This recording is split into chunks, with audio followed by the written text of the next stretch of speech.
ఆదికాండము 21వ అధ్యాయము 8వ వచనాన్ని చూద్దాం. ఆ పిల్లవాడు పెరిగి పాలు విడిచెను. ఇస్సాకు పాలు విడిచిన దినము అబ్రహాము గొప్ప విందు చేసెను. దేవుడి బిడ్డల ఒక్క 10 నిమిషాలు అందరం కూడా శుభదినం కాబట్టి బిడ్డలు ఎంతో సంతోషంతో ఇంటి దగ్గర చేసుకోవాల్సిన వాడు ఇంటి దగ్గర కూడా కాదు, సంఘంలో సంఘ బిడ్డలందరి ముందు కూడా చేసుకుంటామనే ఒక ఆశతో వాడు మన మధ్యకు రావడం ఎంతైనా మనకు కూడా సంతోషకరమే. దేవుని వాక్యాన్ని విందాం. ఏమని వాక్యం సెలవిస్తారు అంటే, ఆ పిల్లవాడు పెరిగి పాలు విడిచెను. ఇస్సాకు పాలు విడిచిన జనమంగా అబ్రహాం అట ఏం చేశాడంట?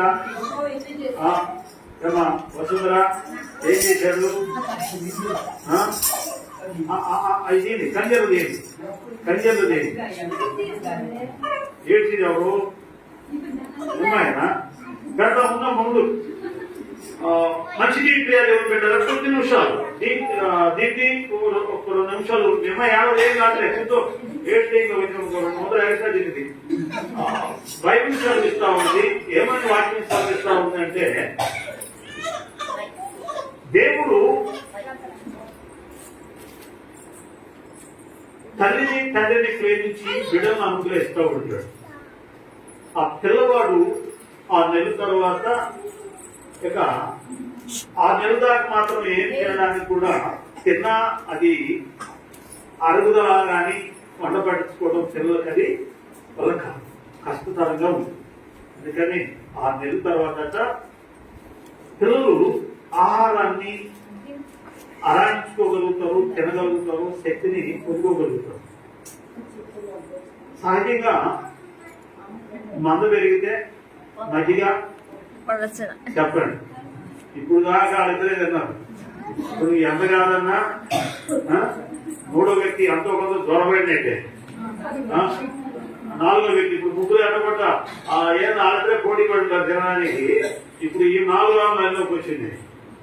ఎంతో కొంత పిల్లలు గుర్తుపెట్టుకోండి. దీన్ని నువ్వు ఎలా అయితే తల్లిగా నీ మెడ మీద ప్రేమ చూపించి వారికి తగిన సమయంలో కాలంలో వారి ఆహారాన్ని మనం పెడతా ఉంటాం. తల్లి ప్రేమ ఎంత గొప్పదంటే, వాళ్ళు కొంచెం వేసినట్టున్నా ఏడవపోయినా కొంచెం తినట్టున్నదో గోరుముద్దలు పెడతా ఉంటాం.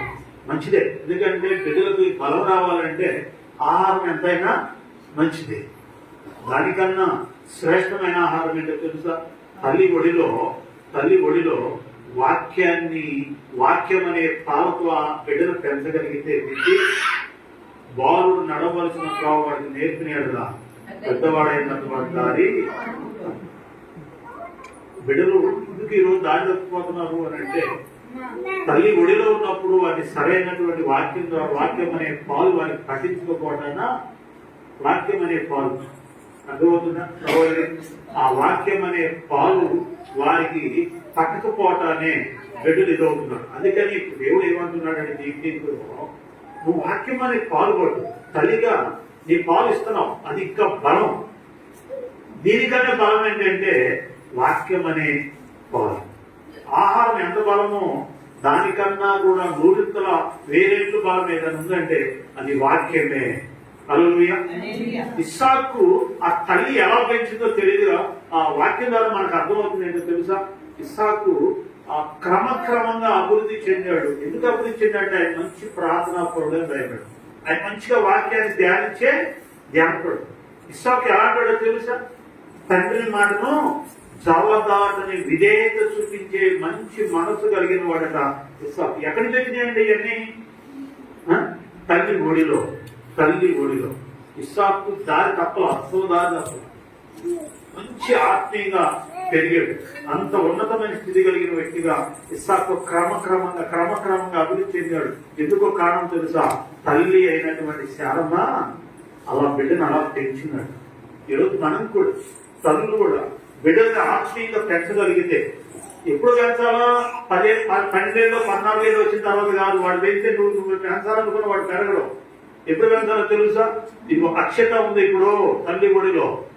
తల్లి పాలు తాగుతా ఉంటే ఆ అక్షతని ఎలా పెంచాలో తెలుసా? దీన్ని ఒక మంచి ఆత్మీయురాలుగా, ఒక ఎస్తేరు వలె, ఒక రూతు వలె, ఒక మంచి జ్ఞానవంతురాలుగా కనుక నువ్వు పెంచగలిగితే ఆ తల్లిదండ్రులకు ఒక మంచి పేరు తేగలిగింది అక్షత.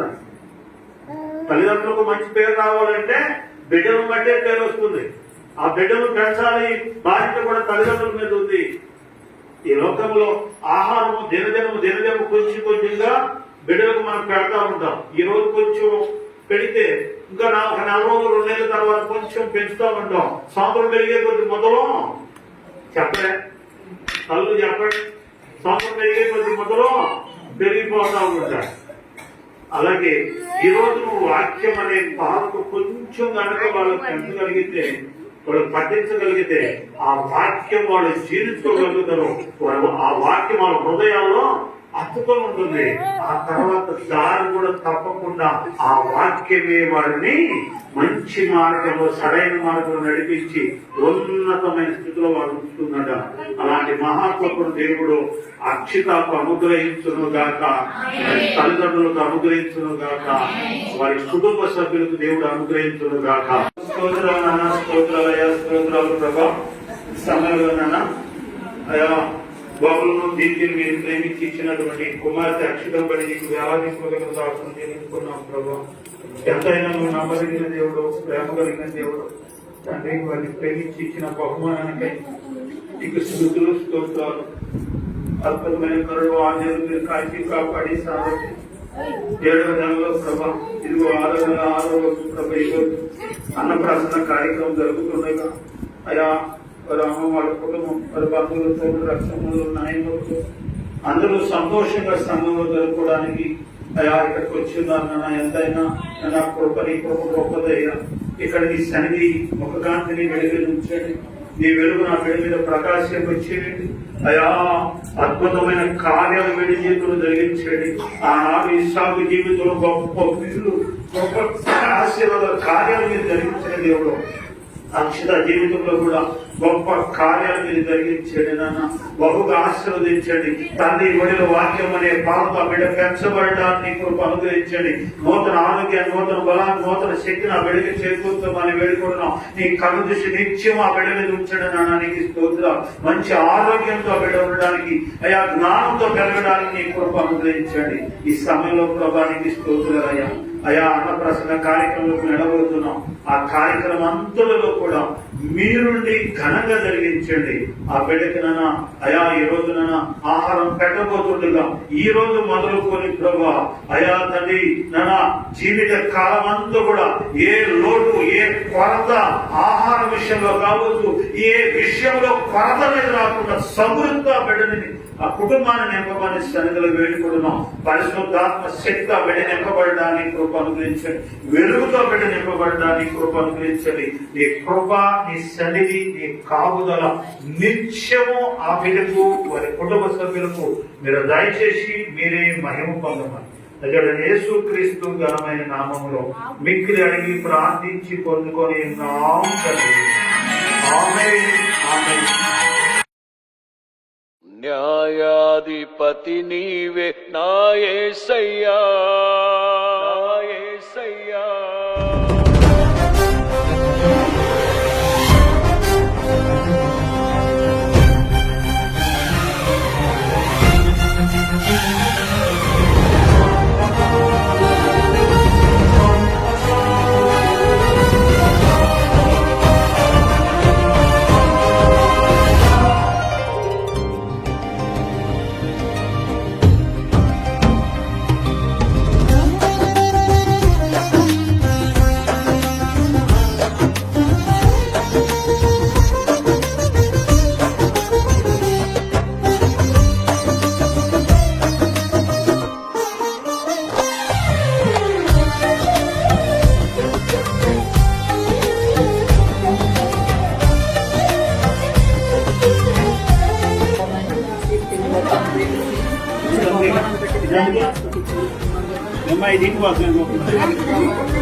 ఆహారం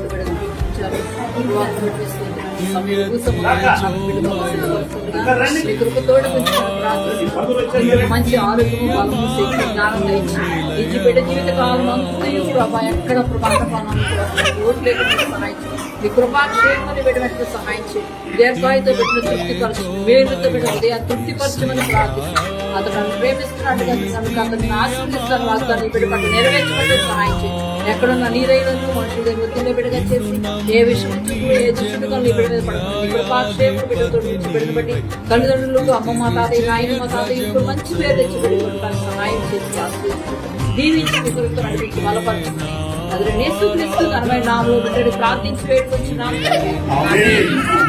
స్తుతి కీర్తన దివ్య తేజోమయ యేసయ్యా నీతి నియమాలకు నిలయమా నిన్ను నమ్ము నీ జనులకు ఈ రోజు మొదలుకొని జీవితకాలం వరకు ఎక్కడ కూడా చేయకుండా కుటుంబ నిరాహారానికి వస్త్రాలకు ఏ రోజు వాళ్ళు రాకుండా మీరే బిడ్డలు జీవించి ఆశ్రయించవద్దు. మీరే నూతన ఆరోగ్యం నూతన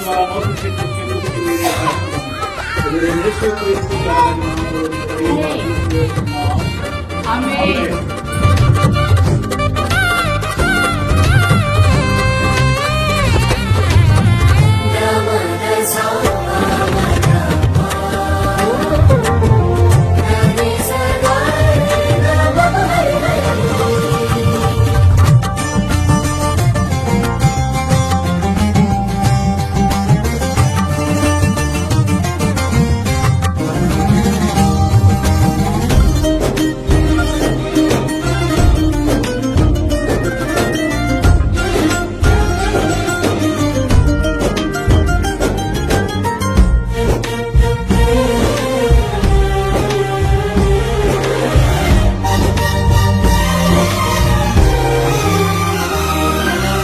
బలవంతుడా మహాశూరుడా పలు శోధనలలో నా తోడై నా కుడి పార్శ్వమందుండి నావే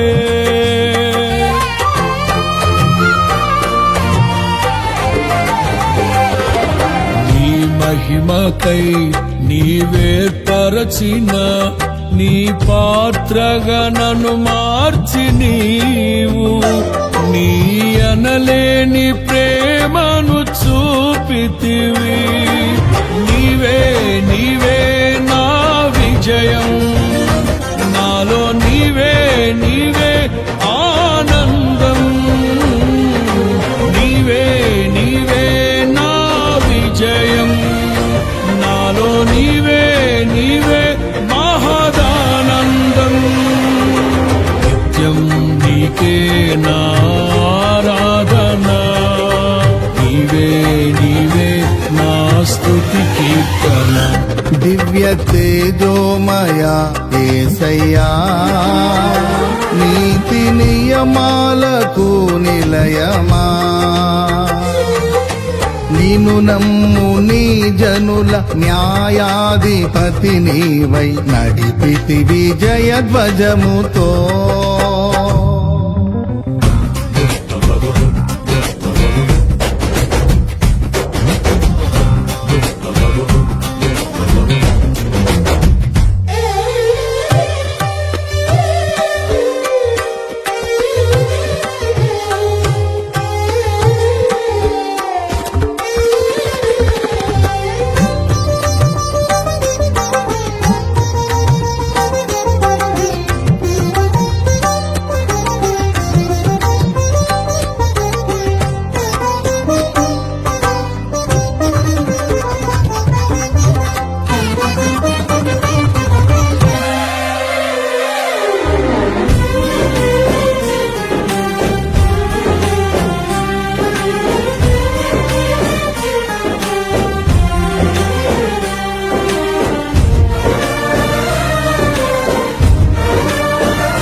అభిషక్తుడా నా ప్రాణేశ్వర నా నీడవలే నాతో నుండి నన్ను రక్ష రక్షించి పోషించినావు.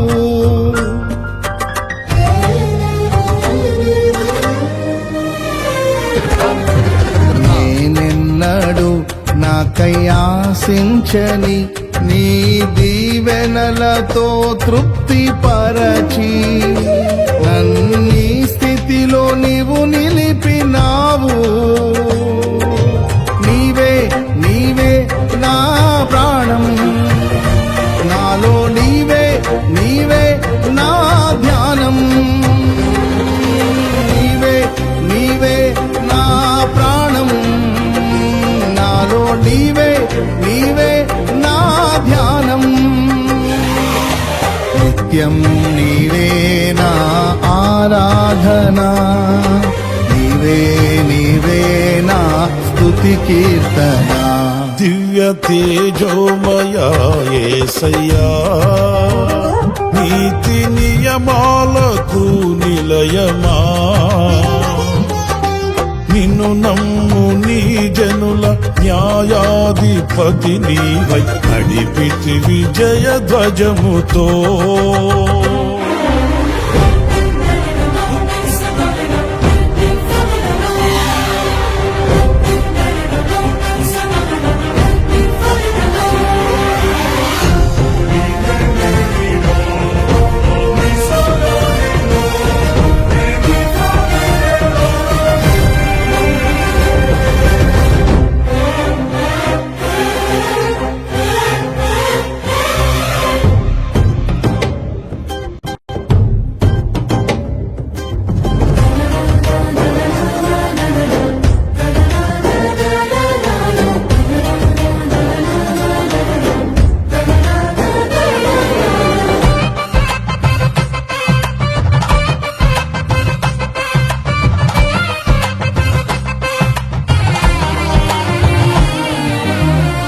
వాక్యమే నన్ను బ్రతికించెను, నా బాధలలో నెమ్మదినిచ్చి గొప్ప ఆదరణ కలిగించె నాలో.